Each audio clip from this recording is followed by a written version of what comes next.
Olá! Com a política antiambiental do governo Bolsonaro a pleno vapor, comunidades indígenas correm ainda mais risco de terem seus territórios invadidos pela mineração e o garimpo. Na entrevista central, falamos sobre a agenda do Ministério do Meio Ambiente com o deputado federal Newton Tato, que atuou na Comissão de Meio Ambiente e Desenvolvimento Sustentável da Câmara. Estes e outros assuntos a partir de agora. Eu sou Pamela Oliveira e a Central do Brasil está começando. Central do Brasil. A Declaração das Nações Unidas sobre os Direitos dos Camponeses, das Camponesas e outras pessoas que trabalham em áreas rurais terá agora uma versão em português em formato de cartilha. A Via Campesina Brasil lançou o material nesta quinta-feira, dia 18. A cartilha visa auxiliar a construção de políticas públicas para pequenos agricultores. Quem fala sobre isso é a coordenadora nacional do MST, Marina dos Santos. Embarque imediato. Hoje estamos aqui para falar da Declaração dos Direitos dos Camponeses e de outras pessoas que trabalham nas áreas rurais, que foi uma conquista de um longo processo de construção e negociação na ONU. E aqui no Brasil, nós queremos utilizar essa declaração como um instrumento de fortalecimento, como um instrumento de formação e também como um instrumento de elaboração de políticas públicas que possam fortalecer as camponesas, os camponeses e todos os trabalhadores que vivem e trabalham na agricultura familiar camponesa. Sem dúvidas, essa declaração é um instrumento que resgata a dignidade do campesinato no Brasil e a nível mundial. De quase 38 bilhões de reais a serem pagos pela mineradora Vale pelo crime ocorrido em Brumadinho, apenas 9 bilhões se destinam a atingidos das 27 cidades afetadas. Movimentos populares e partidos ajuizaram a ação junto ao Supremo Tribunal Federal para cassar a homologação do acordo celebrado entre a Vale e o governo Romeu Zema de Minas Gerais. Vamos saber mais com Afonso Bezerra. Nacional. A ação movida por movimentos populares e partidos políticos foi acatada pelo Supremo Tribunal Federal. O processo foi distribuído e a relatoria ficará com o ministro Marco Aurélio. A ADPF pede a cassação da homologação do acordo entre a Vale e o governo de Minas Gerais, referente à reparação ao crime de Brumadinho. Ela denuncia que não houve participação popular nos debates. Destaca também a insuficiência do valor da reparação direta.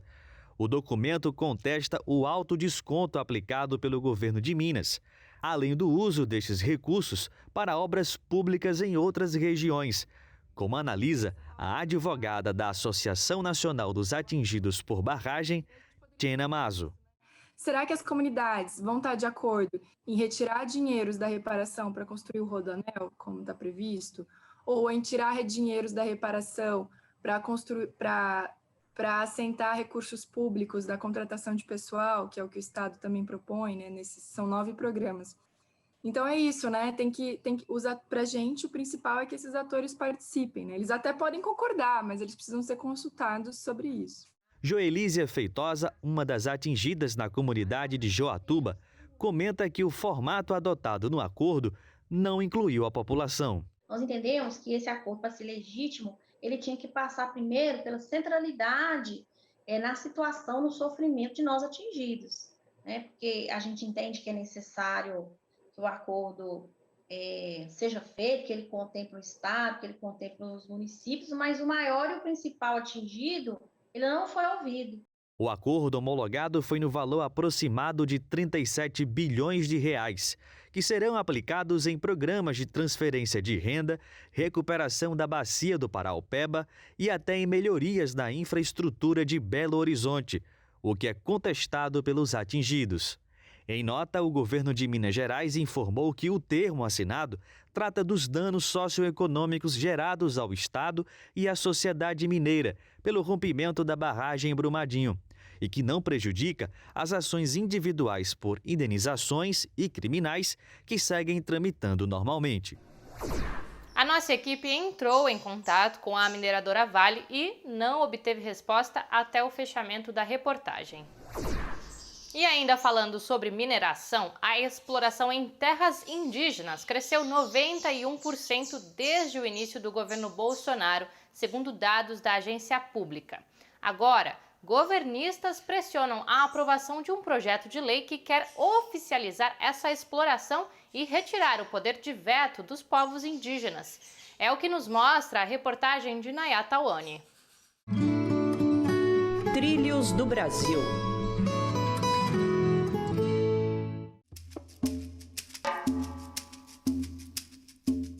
Regularizar a mineração em terras indígenas é um dos projetos prioritários do governo de Bolsonaro.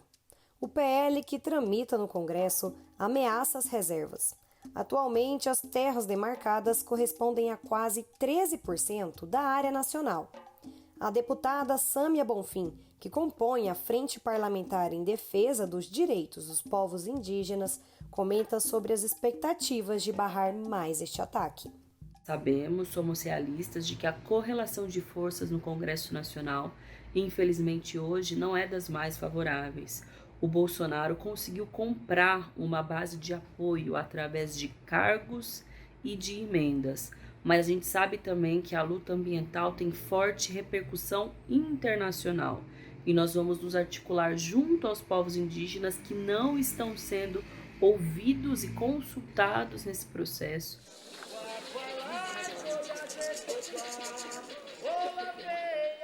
O processo de mineração envenena as águas das aldeias com mercúrio, provocando doenças e até mortes. De acordo com o levantamento da Fiocruz, ao menos 26 mil indígenas e Yanomamis foram contaminados em 2020 pela extração ilegal de ouro na região.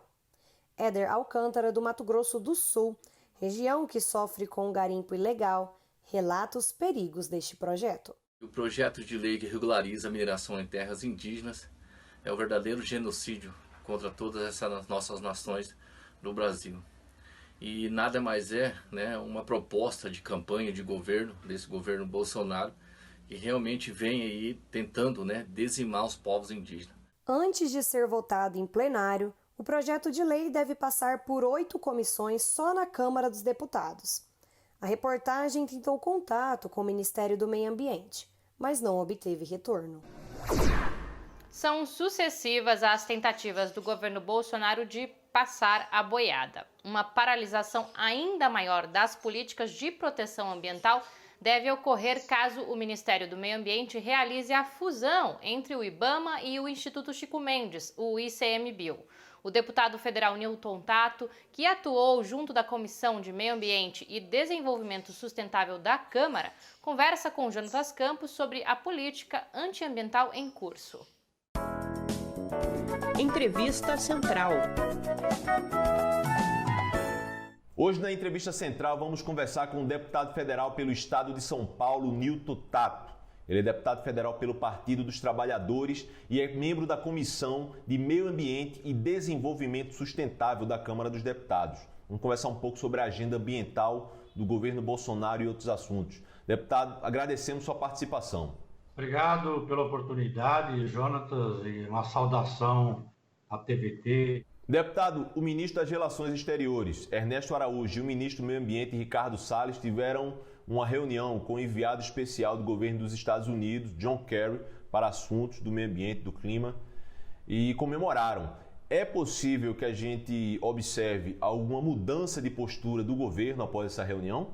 Eu acredito que não, até porque o governo Bolsonaro desmontou todo o programa que o Brasil construiu, que vinha dando certo e com reconhecimento internacional, programa de controle, monitoramento, de desmatamento e de queimadas, com reconhecimento, inclusive, internacional, e que nos governos do presidente Lula e da presidenta Dilma diminuiu consideravelmente o desmatamento.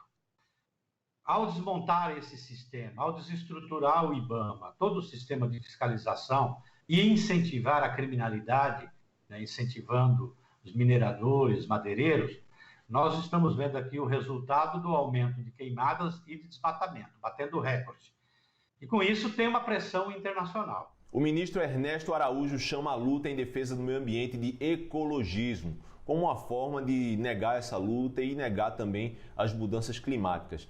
Qual a imagem do Brasil referente à luta pelo meio ambiente no exterior com essa postura do governo Bolsonaro? O governo brasileiro, né, está isolado de todo o debate internacional, porque o governo brasileiro também abandonou, né, os tratados internacionais sobre mudanças climáticas e biodiversidade.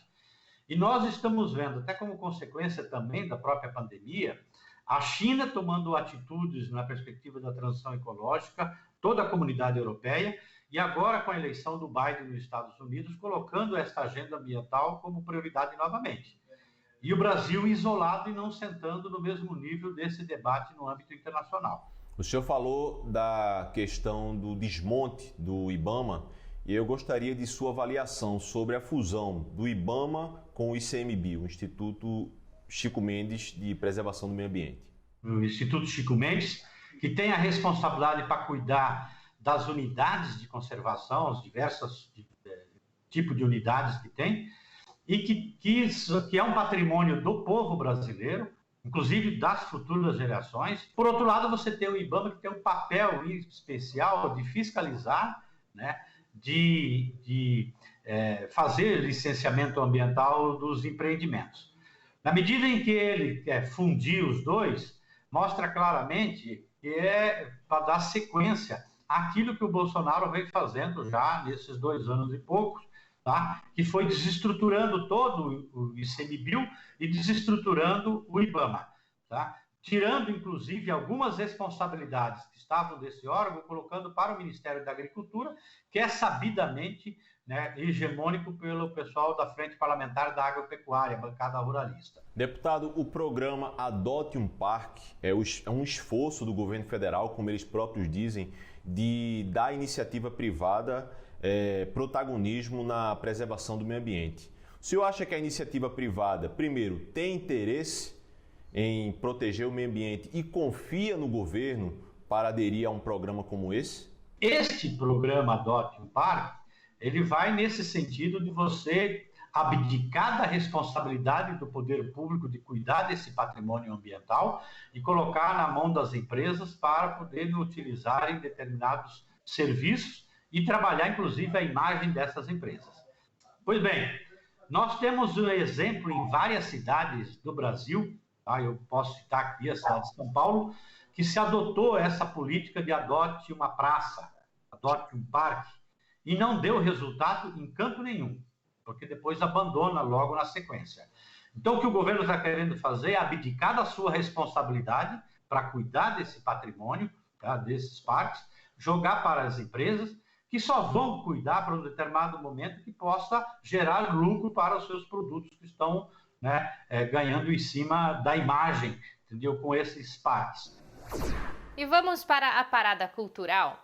Na dica de hoje, a gente traz um cinema online que vai ao ar toda sexta-feira. Vamos conhecer a iniciativa com Luana Vincentim, direto da Paraíba. Parada Cultural. Olá pessoal, eu sou Luana Valentim e estou aqui para convidá-los a conhecer um pouco mais da programação do Cine Banguê, que é o cinema público do governo do estado da Paraíba. Nas sextas-feiras, sempre às 8 horas da noite, estamos exibindo curtas-metragens brasileiros no nosso canal. Anota aí, youtube.com/funeskpbgov. Para conhecer um pouco mais do nosso trabalho e acompanhar a nossa programação, acesse as nossas redes sociais. É o @cinebanguê. Estamos no Facebook e Instagram. Esperamos vocês lá no Cine Banguê Online. O Central do Brasil termina aqui. Acompanhe a gente pelo Instagram, @Programa Central do Brasil. A gente volta com mais amanhã.